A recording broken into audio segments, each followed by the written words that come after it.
दौड़ी दौड़ी इधर उधर भागी, अरे कोई बचाओ, मेरे पतिदेव अंदर गिर गए हैं, कोई बचा के लाओ। कोई धनवान मानी व्यक्ति होता तो लोग प्रयास भी करते। अब केशवदास जी बेचारे सामान्य व्यक्ति, किसी ने मदद नहीं की। सब सोचने लगे कितना गहरा, तुम्हारे पति को 1 महीना लगा इतना अंदर जाने में, हम इतने भीतर तक मिट्टी कैसे निकालेंगे बाहर। कुछ लोगों ने सोचा, बोले भाई अकेला निर्वन कैसे करेंगे, कुछ पैसा वैसा देके इनको शांत कर दो, और कुछ धन धान्य दे करके उनको, बेचारी वो भी कहां तक किसके पास जाती हैं। लेकिन रोज ठाकुर जी से प्रार्थना करती, मेरे पति ने कभी कोई गलत क्रिया नहीं की, आपके नाम का आश्रय लिया, संत सेवा की, नाथ आप ऐसा अनहित नहीं कर सकते उनके साथ। 1 महीना व्यतीत हो गया, मृतक घोषित हो गए केशवदास जी। 1 महीना बाद जहां वो कुआं खोदा जा रहा था, अब तो वहां पे कुआं खोदने का कोई प्रश्न नहीं उठता था। लोगों ने कहा कि इसमें तो आदमी मर गया, भीतर अब कुआं मत खोदना यहां पे।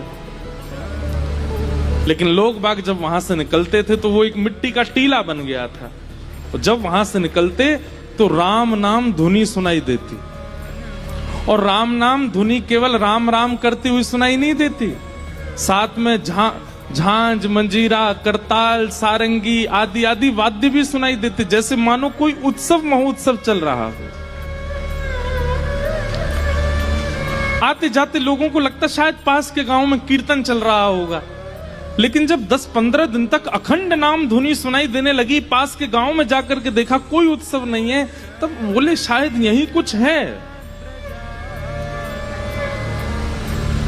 तभी एक राजा को ये बात पता चली। उस राजा ने अपने सैनिकों को लगवा करके पूरी मिट्टी निकलवाई वहां से, और भीतर जाकर के जब देखा तो एक मट्टी का एक मानो जैसे कुंज जैसी बन गई थी, और उस कुंज के भीतर सुंदर पात्र में सुंदर प्रसादी रखी थी, और प्रसादी के साथ ही भीतर एक दिया जल रहा था, और वहां पर श्री केशवदास जी बैठ करके कीर्तन कर रहे थे।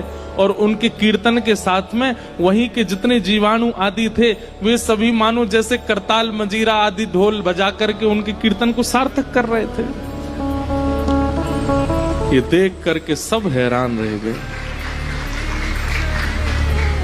नाम का बल ये सामान्य बात नहीं है।